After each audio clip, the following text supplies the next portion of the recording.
It hasn't been a great couple of weeks for Tamil Nadu's ruling party, Dravida Munnetra Kalagam. From having to withhold policy decisions to audio tapes that has put the DMK on the back foot, IT raids on DMK MLA skin, and now a show of unity by warring leaders of the BJP AIADMK alliance. The DMK in Tamil Nadu finds itself on the back foot. On this episode of State of Play, we take a look at what is brewing in Tamil Nadu's politics. Welcome to the show. I am Anusha Ravi Sood.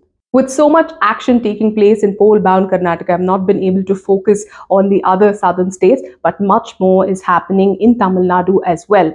Over the last 2 weeks, MK Stalin's party, the DMK, has found itself on the back foot multiple times. We take a quick look at the key instances that have taken place over the last 2 weeks. It all started a couple of weeks ago when an audio tape went viral in Tamil Nadu. The BJP was very quick. In fact, the BJP state president, K. Annamalai, was very quick to claim that this audio clip purportedly contained the voice of Tamil Nadu's finance minister, Dr. Palanivel Thiagarajan. BJP's state president in Tamil Nadu claimed that this audio clip was proof of the allegations that the BJP was leveling against the DMK, with Annamalai releasing DMK files, allegations of irregularities, etc. So what did this audio clip contain? The viral audio clip, which was vehemently deemed as fabricated and malicious by Dr. Palanivel Thiagarajan later, this particular audio clip purportedly contained a conversation, a voice rather, of the BJP that deemed to be Dr. Palanivel Thiagarajan's, claiming that MK Stalin's son, who's also a minister in his cabinet, Udinidhi Stalin, and MK Stalin's son-in-law, Sabareesan, had amassed wealth in the last 1 year running into thousands of crores of rupees. The BJP was quick to claim that this particular tape, purportedly having the voice of Finance Minister of Tamil Nadu, was proof of the allegation BJP was making against the DMK's first family. For 2 days after this clipping went viral, there was absolute silence both from the DMK as well as Dr. Palanivel Thiagarajan, who's otherwise popularly known as PTR. After 3 days, PTR issued a statement in which he categorically stated that these audio files were not authentic. Analysis of these audio files showed that they were fake, and he insisted that they were released with malicious intent. In his text statement, PTR also said that he would not be surprised if more such audios were released into public domain, while maintaining that he would not initiate any legal action at this point in time. Like clockwork, within a span of 2 days, another audio clipping was released, and this time it was directly released into the public domain by BJP's state president, K. Annamalai. In the second audio clipping, which the BJP again claimed contained voice purportedly of PTR, the BJP insisted was much more confessions of alleged irregularities pertaining to the first family of the DMK.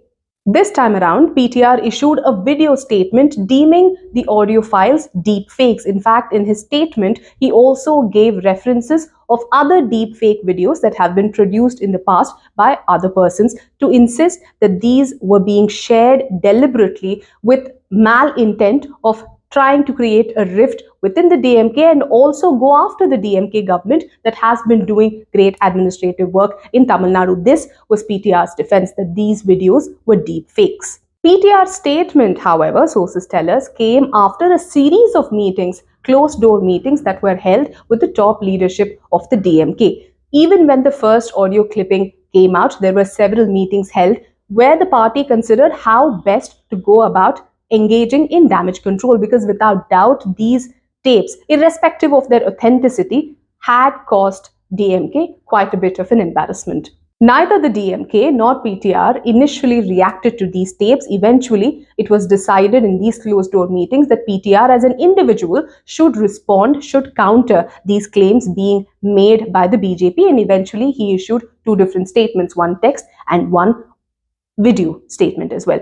In the meanwhile, while the DMK was hoping that this entire situation will probably blow over and tried not to aggravate the situation by responding, after two such videos after the media highlighted these videos, and after incessant onslaught by the opposition, PTR did come out and claim that these videos were fabricated. The opposition, on the other hand, in Tamil Nadu has also stepped up its attack. Initially, it was only the BJP and its state president K. Annamalai. After the second audio clip came out in public domain, AIADMK's General Secretary Edappadi Palaniswamy also insisted that an investigation should be ordered into these tapes. In fact, Edappadi Palaniswamy even spoke about these tapes, he said to reporters, during his meeting with Home Minister Amit Shah. Now, this meeting was quite interesting. The meeting came after these two audio tapes were released into public domain, but the purpose of the meeting dates quite back. The meeting of Edappadi Palaniswamy and K. Annamalai, leaders of the AIDMK and the BJP in Tamil Nadu respectively, came at a time these two leaders were being critical of each other in public domain. Ever since Edappadi Palaniswamy has been given the reign of the AIADMK, he has become much more assertive, and that is a position that it seems is not acceptable to the BJP's state leadership in Tamil Nadu, essentially Annamalai, who is the state president.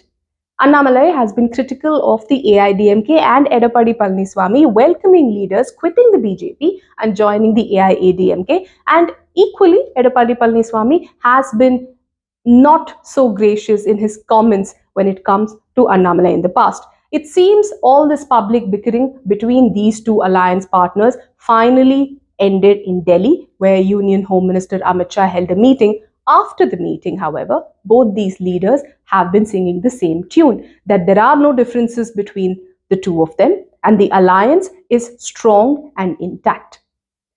During his meeting with Amit Shah, Edappadi Palaniswamy told reporters that he appraised the matter of these tapes to the Home Minister and insisted that an investigation should be ordered. Edappadi Palaniswamy's stance was pretty clear. If, as claimed by PTR, these tapes are fabricated, are not authentic, and are malicious, then it is a matter of serious concern that somebody would edit or create fake audios of a finance minister of a state, and hence there should be an inquiry into the issue, and it is not a small matter. In the case that these tapes are actually factual as being claimed by the BJP, the allegations being made in the tape are of serious nature, and hence that too mandates an investigation. This was Palaniswamy's stance. So where does the DMK stand in all of this? DMK leaders, although have been very, very measured in their response to this particular incident, told me that they refuse to take the bait that is being laid by the BJP. Why should the DMK follow the narrative that the BJP is attempting to set and get trapped into that entire agenda is the question DMK leaders have been raising quietly behind closed doors. The DMK also insists that the BJP is deliberately and unfairly targeting their finance minister, Dr. Palanivel Thiagarajan, because of his vocal criticism of the union government led by Narendra Modi and its economic policies. Dr. PTR has been very vocal in his criticism of the finance minister, Union Finance Minister Nirmala Sitharaman, and her statements and her justifications of economic policies by the union government as well. And DMK believes it is because of this reason, because of the hold he has on the subject, because of the authority with which he speaks and his vocal criticism of the union government, that the BJP is deliberately targeting him. And they, as a party, put their weight behind PTR and will not take the bait being led by the BJP. The DMK being on the back foot in the last few weeks, it seems, has become a great platform for these two warring leaders of the AIADMK-BJP alliance, Edappadi Palaniswamy and Annamalai, to come together and put up a united face.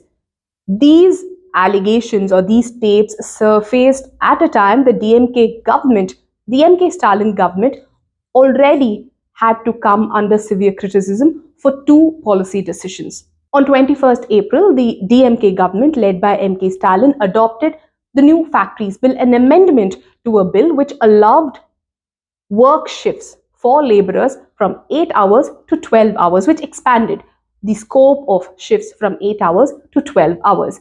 This particular bill was passed in the assembly via voice votes despite opposition by DMK's own alliance partners like Left and the Congress. The bill was passed despite opposition. However, there was severe backlash, not just by activists, by other political parties, but also trade unions, labor unions themselves.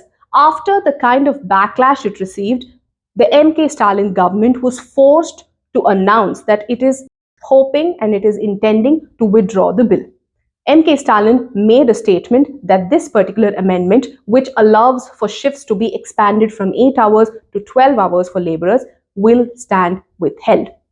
On the same day, the DMK was also forced to roll back on another decision it took. A government order which allowed serving of liquor in private events, functions, ceremonies, festivities, non-commercial engagements, including marriage halls, also met with a similar fate like that of the amendment to the Factories Act.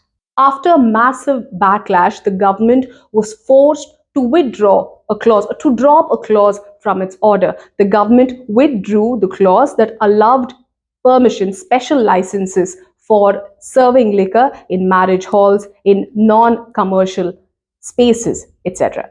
These two U-turns that came in a span of just 24 hours reflected very poorly on the MK Stalin government's decision-making process. And this came at a time when IT raids began on a firm called G Square, as well as at the premises of a DMK MLA's son, who the IT officials claim is linked to this particular firm G Square. The IT raids at this firm came barely days after BJP State President K. Annamalai released what he deemed DMK files, a set of documents, allegations against the DMK's first family, accusing the family of amassing wealth that is disproportionate to their known sources of income. These incidents have definitely put the DMK on the back foot at a time the MK Stalin government is all set to complete 2 years in office, and a lot of changes are expected to come about in bureaucracy, in the government, and in the party as well.